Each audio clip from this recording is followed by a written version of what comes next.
Good afternoon, good morning, good evening, hello. All of those things apply in this case. Webinar time. Welcome again to the Heinz webinar series, our deep dive into the weird and wonderful, and it is weird and wonderful, world of strata and management rights in Queensland. I'm Chris Irons. I am Director of Strata Solve. That's stratasolve.com.au. Right alongside me, as per always, Frank Higginson, partner at Heinz Legal, which is the premier provider of legal services to the strata and management rights sectors in Queensland. Hello, Frank. Hello, Chris. Hello, everyone. Yet again, for what will be an interesting little topic today. They're always interesting topics, but this one kind of, it's a bit like the tides or a bit like the seasons, isn't it? It kind of rolls around with regularity, and it's remarkable the number of people that it actually draws in, if you like. We'll get to that in a tick. Have a bit of housekeeping first up. So if you're listening in live on YouTube, post your questions in the chat. We welcome those, and we always try and get through as many, if not all of them, as we can live. Or if you're listening to this as a podcast, or you're out walking the dog or doing the dishes, all of that sort of stuff, you can find all the notes and links we refer to at heinzlegal.com.au. So this week, Frank, I think it was a while back, or this time around, we were looking at a kind of a building profile series, different kinds of strata buildings. And this is the next in the series, which we have I've lamely titled The Joy of Duplex. Not as witty as your normal puns, mate, but I think it'll do for the purposes of today. I'm increasingly veering into dad joke territory. I need better inspiration. Anyway, two-lot schemes, Frank. Nothing Lots of them out there. Lots of them out there. And this is an interesting one. It's sort of, there's part of me that should be doing these things to create money, and that's fine. But I don't think for us, we don't do much actual work in two-lot schemes. Most of the stuff we do is really contested stuff. But we do get a truckload of inquiry from people that are in duplexes with various questions that we inevitably usually refer to the Commissioner's office. So today's might be a little bit more of a charity case in terms of hopefully dealing with a bunch of questions that people have about duplexes, which is probably the vast majority of the market. Like there's 55,000 schemes in Queensland. I don't know, 30,000 plus duplexes, or is it there or thereabouts? Thereabouts, I think, Frank. Yeah. And look, here's a fun fact. The Americans think of a duplex as something, when you hear the word duplex in the States, it's quite a different concept. Duplex there means a home basically with two separate apartments and two separate entrances. But in Australia and Queensland in particular, Frank, we have a pretty regular concept of a two-lot scheme, don't we? I know in Queensland, I'm certainly used to a two-lot scheme being that traditional model where you've got dividing wall, lots on each side, and then carports either side of that. That's my regular concept of a two-lot scheme. It's never quite that simple, though, is it? No, well, it might look that way on paper, legally in terms of two lots, and structurally how they're built can be two completely, multiple different things. I've got one friend of mine had on the Gold Coast. It was a 3-story duplex. So the top floor was one lot, the middle floor was another lot, and the ground floor was half each. Wow. Which is car park. So they went there. So it was really interesting setup. But yeah, so a 3-story duplex. 3-story duplex. I love it. And it's interesting you mentioned that one. I think on the coast there's actually quite a number of two-lot schemes which are far from just two bog standard apartments joined together. We're talking multi-million-dollar waterfront views, huge places that just happen to be two built together as a strata style scheme. Yep, absolutely. So the general rule of thumb here, Frank, and I think you and I have heard this about 50 trillion times over the years from people who live in a two-lot scheme. I'm not in a body corporate. It's a two-lot scheme. It's a duplex. Basically, Frank, if there's any common property, you're in a two-lot scheme, you're in a body corporate.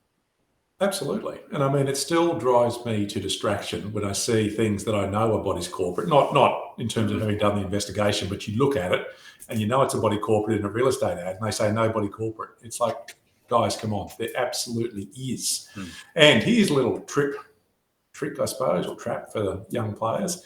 The easiest way to tell when you're a body corporate, and to be in a body corporate, you absolutely do need a piece of common property. So that might be letterbox only, could be to the driveway, whatever it is. But every property in Queensland has a title deed. And so they're all now online and search. So in a duplex, you'll have Chris might own lot 1 on SP 40,000. I'll own lot 2 on SP 40,000. Lot 0 on SP 40,000 is what's called the common property title lot. So if lot 0 on SP, whatever it is, exists, you are in a body corporate. Full stop, end of story. Even though you might not like to call it that and the agents might not like to call it that, it is a body corporate as a result of that. End of story. There you go, from the horse's mouth. We're going to sort of delve into what makes a 2-lot scheme special now. And I think the first thing to note that in a 2-lot scheme, assuming that both lots are owned by different owners, you've automatically got a deadlock every time. So if essentially... 1 vote for, 1 vote no. That's it. You're stuck. And what that typically translates to is you might have one owner who, this is my experience anyway, Frank, you might have a slightly different view, but my experience is you've usually got, well, actually, let's go back a step. Most of the time, it's all fine. You've got 2 owners and they're chugging along and that's all okay. Where it's not okay is you've got one owner who typically wants to do the right thing, wants to be very compliant with body corporate rules, around a whole bunch of stuff, but then Frank, the other owner, arcs up. I'm not part of this. This isn't my thing. Yeah. I was told it's not a body corporate, whatever it might be. And I suppose one of the other little traps I'll throw in, it is really one of the most common inquiries we get is how do I leave my body corporate? And in a duplex, it's practically impossible. And the reason why is planning, because these things have all been built based on, I suppose, increased density on a smaller lot as part of a town plan. So you can't usually split one off to be on your own because you're not going to be in accordance with whatever the planning requirements actually are. So next to impossible to leave, leaving aside, Chris, as you just pointed out, to leave or to dismantle a body corporate requires a resolution without dissent in these circumstances. So if the other owner's not on board, you're not going. That's it, isn't it? Yeah. So it's really hard, if not impossible. It is, Frank. And look, back in the day when I was commissioner, these two-lot scheme disputes would be the toughest usually to resolve because they were so entrenched for all of those reasons that you and I have just spoken about. And it was actually reasonably commonplace. There were a few schemes in particular where literally every year one owner would have to come back and seek an adjudicator's order to get the other owner to pay insurance. And they had no other choice because each year the other owner denied that they were in a body corporate and thus denied they had to pay their share of the legislated insurance. So you imagine how difficult that is. Yeah, everything else that you've got going on with the purchase of a property, and suddenly every year you have to initiate legal proceedings to get a basic concept of your existence fulfilled. It's crazy. And that's what happens. And I suppose these ones, good, because there's no circuit breaker of third parties in the sense of other unit owners or usually a body corporate manager. A lot of these are self-managed. There's no body corporate manager because it might not be financially worthwhile as much as I think it probably should be. Certainly no management rights with any of them. So it's that the blind leading the blind sometimes in that sense. And the difficulty with these ones, because, usually they are very emotional disputes. I hate you, you hate me. We're trapped in this relationship that we can't escape, which is this body corporate, which we both happen to own units in or lots in. And you're being difficult about insurance. Well, I'm going to be difficult about noise, pets, parking, whatever it is, the usual ones, maintenance. Improvements to common property. Yeah. Yep. All that sort of stuff. Arguments over exclusive use areas and all those sort of things. Like even back in the day, I used to live in a 3-story. It was a duplex, one at the front, one at the back. Really, first house, Southport. And my wife and I still joke about this occasionally. The neighbours were the typical duplex with one each side, and a big open backyard at the back. And one day, one of them went and put in a whole bunch of fence posts through the middle of the backyard. So I don't know, I'm assuming it wasn't exclusive use. And we were watching this thing, oh, there you go, they're creating separate yard areas. And that night, the other one came and dug them all out. So we were sitting on the balcony quietly laughing to ourselves, which is, not anymore because this is what I do for a living, at this old lady digging fence posts out. And that's the type of dispute that goes on in these things. It's just extraordinary. All right. What does the legislation have to say about two-lot schemes? Actually, it has quite a bit to say. First of all, they have their own regulation module, and we will put a link up, and there'll be a link available to you to go and have a look at that. That's called the Specified Two-Lot Schemes Regulation Module. But here's a big trap for inexperienced players, Frank. Just because you are part of a two-lot scheme, it does not follow that that's the regulation module which applies to you. Absolutely. So, and I suppose people, if it's a newer, well, actually not even so. So the way BCCM Act worked when it arrived in 1997, so 25 odd years ago, was that everybody corporate was automatically deemed to be part of the standard module or to have adopted the standard module. There was a 3-year window to go and change modules, which you could do at a lesser threshold, and after that, it's special resolution. So, but the issue, and this is what Chris and I talk about every other week as well, is apathy or wouldn't call it ignorance, not understanding what your rights might be or what the opportunities are. There are still thousands upon thousands of duplexes that existed in 1997 that automatically had the standard module applied to them that haven't changed to the two-lot scheme module, the specified legislation that Chris was talking about just before. So there are still lots of duplexes governed by the standard module. Now, developers or people putting together duplexes since 1997 may well have started to adopt the two-lot scheme module as the scheme to regulate those, but it'll depend a little bit, I suppose, in a sense of sort of how sophisticated the developer is and what legal advice they got at the time and all that sort of stuff as to whether they've done that properly. But there's lots of duplexes that won't be governed by the two-lot scheme module as much as they should be. You're right, and that's the problem, isn't it, Frank? Because that two-lot scheme module was specifically designed to reflect the fact that when you've got two lots, the reasonably prescriptive elements that apply elsewhere under body corporate legislation probably shouldn't apply as much to two-lot schemes. That's the way government has viewed it up until this point anyway. Is there an argument to say that that should be looked at? Maybe. But this is what we're dealing with at the moment. So what are some of those differences? Well, first and foremost, the two-lot scheme module can only apply to residential lots, or what is termed residential. You also, interestingly, Frank, you can't have a letting agent for a two-lots for the two-lot module to apply. Yep, can only have a body corporate manager for 1 year. You don't get the choice to go up to 3 like most other modules. And I suppose for the real Strata nerds out there, if you're really interested, you can probably read the two-lot scheme in maybe 20 or 30 minutes. The standard module, for example, is going to take you hours. So you can see that the government has trimmed down the regulations like crazy. The next one, you're not obliged to open bank accounts. Now, isn't that interesting, Frank? It is. I know I should have known that, and I know I probably did know that, but when I was doing my research and prep for this, I realised that. I went, oh, okay, right. There you go. Amazing what happens when you read legislation, isn't it? It is. So it therefore follows, Frank, no bank account. There's also no levies. There's this mysterious thing called owner contributions. Yes. And I suppose, like, to me, that's predicated on the only expense we've got each year is the insurance.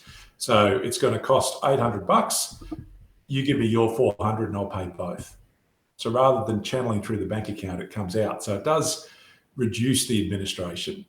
But again, it's sort of that, and you come back to the argument, that and that's why I suppose most of the arguments here are about money and insurance and spending and whatever it might be. The argument or the suggestion of the lack of requirement of bank accounts and not the inability, but the reframing of how levies are looked at sort of connotes a different type of arrangement. Like you get a levy notice from a body corporate that says pay me. It's not your neighbour coming and saying, give us half the insurance, mate. But here's where we are. It really opens up a bit of I think everyone could probably see and understand why that's the case. You can see the logic behind that arrangement. It opens up a whole barrel of risk, though, doesn't it? Because you are essentially relying upon human nature being good. And yeah, that doesn't really work a lot in Strata, I've got to say. Another interesting factoid about two-lot schemes are no proxies. Yeah, you vote. You own, you vote. That's it. You don't appoint. There's also no AGMs. No, or committee decision-making processes. And I suppose this is why the module is so thin. All of this stuff is just gone.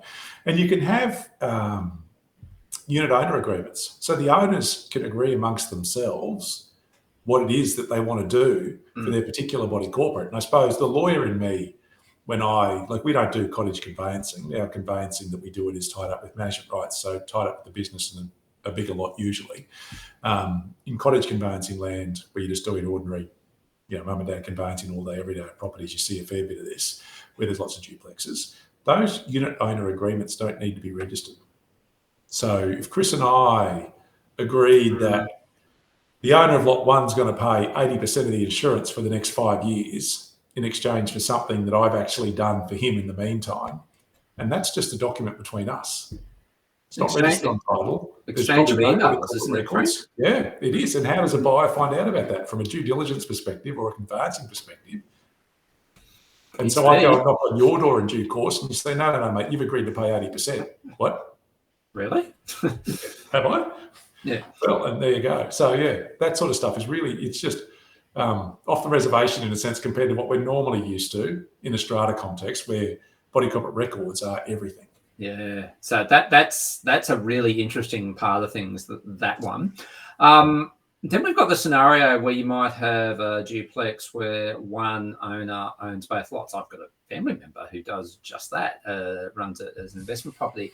That's fantastic. You are the body corporate. Happy days. Go along pretty much doing what you want, I guess.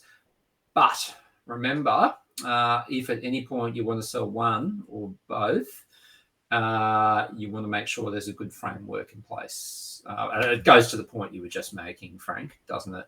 That without the records, without the paper trail, you're going to run into a problem in that scenario. And I can tell you one specific issue I've seen on that a couple of times is insurance. So when someone owns a property in one line, so if you own your duplex that your family member owns that wasn't strata title is just almost a dual occupancy property. Yep. It's a block on 405 square metres of land, lot one on SP, whatever, no two titles, whatever. You insure that like you do a normal house.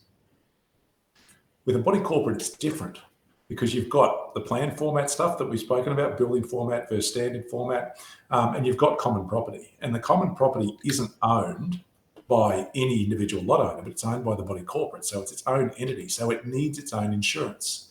Because the issue you've got and this happens all the time with people who own both lots or all three lots in a strata title scheme, is they go and get normal insurance, which is household insurance, and they don't actually get insurance for the body corporate because the risk that exposes you to at some stage is going to be that you do go to sell one of the things and someone says, well, where's the insurance? They do a proper due diligence and there doesn't happen to be any, which means that body corporate hasn't got insurance for the common property for however long it's been alive, which means that if someone has tripped and fallen, and again, it might just be the letterbox, so it might be low risk, the driveway, but if it's a commercial one or something like that, because this happens in commercial schemes as well, if you don't have that insurance and you're in a high risk environment, then you're sitting there with no cover for something that might have happened in the past. And a new buyer of one of those lots is going to assume responsibility, their proportionate share of responsibility for whatever those claims might be. Well said, Frank. One of the other things that is different in a duplex is bylaw enforcement. It's not the same as you will find elsewhere. So that very prescriptive bylaw enforcement process that we've banged on about seemingly endlessly in these webinars, nowhere near the same in a two-lot scheme. One thing which is the same, Frank, is that occupier rights and responsibilities remain very much protected in a two-lot scheme. So there's no capacity just because you've got a two-lot scheme which simplifies and makes things a lot more informal. Suddenly occupiers don't have any rights. No, that's not the case. In fact, they're all the same, aren't they? And obligations. They're all corresponding. Yeah. So there's some of the key differences, and I think going back to the point you made pretty much near the start there, Frank. If you are a part of a two-lot scheme and you realise that you don't exist under the specified two-lot schemes regulation module and you want to change, you're going to have you and your fellow owner unanimously agree to it. Basically, that's really the only option that you will have. All it takes is your neighbour to say no, and you're stuck. So I think this leads to the next point that we want to make, and this is we talk about communication all the time in webinars, but when we get to a two-lot scheme, Frank, communication takes on a really important, integral part of the process, doesn't it? Oh, it's the be-all and end-all, isn't it? In a 100-lot scheme, you've got to send out the notices. Half the people don't vote, some get involved, some talk to others, whatever it might be. In a two-lot scheme, it's sort of beyond Thunderdome type stuff, isn't it? Two people enter, but no one leaves. So the communication piece in terms of making sure that if you want to drive, and so I'd say this from a more meticulous ownership perspective, if you want to create an environment that probably has some record keeping and has some process to it, make sure you talk to your fellow owner before you just thrust that upon them. Because that really is where the fights start. Mate, if you don't mind reading this thing, I'm really interested in body corporate. I watch this webinar by these two guys every other week about Strata stuff. They did this one on two-lot schemes. I'd like to make sure that we've got the detail. Is it okay if I run that and I'll just keep you in the loop as to what's going on? Yeah, sure, mate, go for it. As opposed to just hit them with a notice of a meeting or a own contribution statement or something like that out of the blue, which is immediately, what do you want about? Well, it's confronting, first of all. And again, for those people who thought that they were buying a house, which just so happened to be right alongside another house, for those people who don't have any concept of what you're talking about, it's going to be especially confronting. So I absolutely agree, Frank. And there might be circumstances where you're in a two-lot scheme where you have to do almost just what you said, Frank, which is you basically might have to manage and run and maintain the entire thing, almost as though you are the only person involved. And then you might have to pick and choose strategically the moments to get the other person involved. That might have to be it. If it's clear that the other party, the other owner doesn't want a bar of it, won't engage, okay, fine, keep going. You'll just have to pick the right moment, and that right moment invariably will be a financial one, insurance and possibly maintenance of common property. It might even be at some stage the engagement of a body corporate manager. Like, you look at two-lot schemes that are under the standard module, compliance is a nightmare. It wouldn't do it for all the tea in China. So, and again, a lot of people walk away from strata management in small schemes because of cost. Whereas, and not all strata managers will take those sort of instructions. They don't want the small ones, they want the big ones. But there's a couple that run around specialising in small schemes. And they're probably priced accordingly, where it's not hideous. There's probably some of the work that they want to carve out, like, for example, work orders and that sort of stuff. Usually they will go away with the smaller schemes, but we'll do your books and records, we'll do your admin, we'll do your AGM, maybe punch out a couple of vox. You guys run your own committee things, tell us what you're doing. Like, from my end, one of the joys of strata management, or the value that they bring to any of these equations, is the ability to be a sort of third party. When it's just you and your fellow lot owner and you're butting heads potentially, a third party say, well, actually, guys, maybe this is the way to do it. Sometimes it's a great circuit breaker to actually sorting something out. So maybe, I don't know, and it's not expensive. Like, you couldn't pay me enough to do. If I was in a duplex, I would pay a Strata manager to do it. Absolutely, don't need the full freight service. This is what I need. I need the basics. Please do that. Yeah. It's interesting while you were talking, Frank. I was thinking about how I know I've often spoken in this forum, in seminars to clients, and I always say to people that you should make the effort to talk to the party that you're having a problem with. That's your first step always, and then you've got all of these other steps which follow afterwards if that one's not successful. I'm actually starting to wonder in a duplex environment if that is necessarily a good idea, because when you think about it, you are literally living side by side. There's nobody else around. And so for you to do that requires you to pop your head over the fence or walk around to the front or up and knock on the door.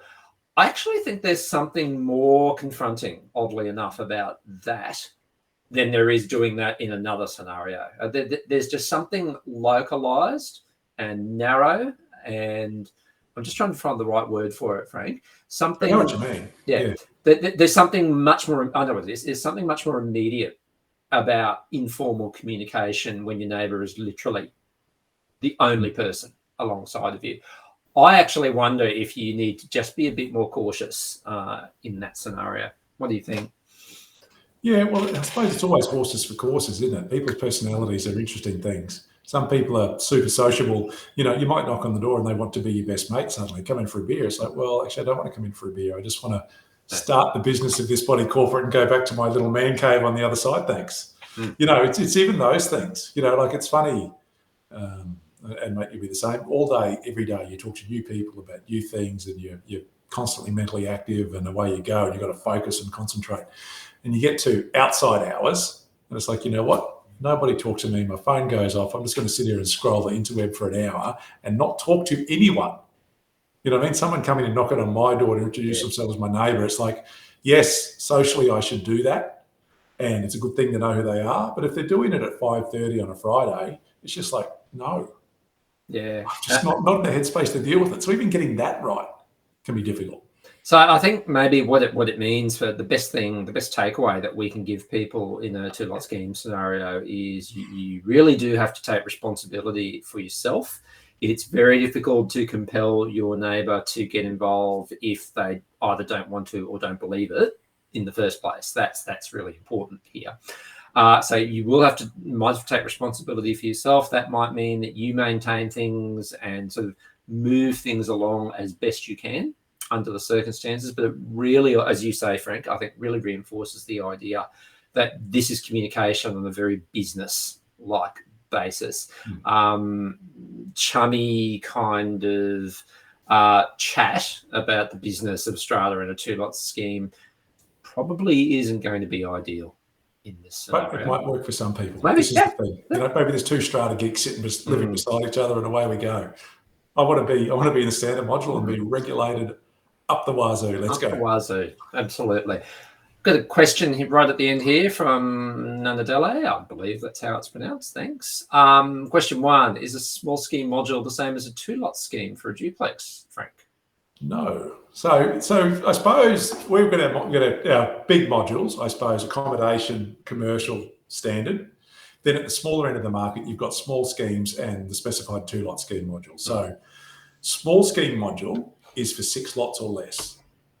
So that has a sort of higher degree of regulation than what the specified two-lot scheme does. So in theory, well, not in theory, you can be. You could be in a duplex under the small schemes module if you felt like it. Really up to you. But that does, if you're going to stick to the letter of the law, requires more compliance than what the two-lot scheme. So maybe you do want to have a set of ground rules that everyone knows what there are, and there are some books and records, and there are levies and all that sort of stuff, in which case the small schemes module might be the one for you. Actually, what we'll do is put up a BCCM Form 19, which explains all of the differences between the various modules for everyone to have a look at. And yet, part 2 there, Nanadele. What if one person lets out their lot using a letting agent? Does this now mean it should be run as a standard module? No, it doesn't. obligation for a 2-lot scheme module is that the lots are residential. So letting it out doesn't change the fact that it's residential still. No. And what the legislation is talking about there is actually engage the body corporate engaging the letting agent. So for bigger schemes, the body corporate authorises the letting agent. That letting agent can go and let lots on behalf of owners. No matter what you are, and I suppose this is the joy of our property rights system, is it's your property. You can do with it as you see fit. So you can always, subject to whatever town planning restrictions there might be, rent out property via an agent who's on site, which is what letting agents in the bigger schemes authorise, or letting agreements, or off site using different agents. Yeah, absolutely. We have come to the end today. So look, as per what we said at the start, you can find all the notes and the links at hineslegal.com.au. You can find me, Chris Irons, at not Hines Legal. You can find me at stratasolve.com.au. You can certainly find Frank at hineslegal.com.au. 12 months ago, you would have been able to find Chris at Hines Legal. Not anymore. Not anymore, no. But we're still friends, mate. Clearly. That's all the time we have time. Gosh, I can't speak. That's all we have time for this week. I'm Chris. He's Frank. I'll be a better speaker next time, I promise. Thanks, everybody, for tuning in. Much appreciated. See you guys. Bye. Bye-bye.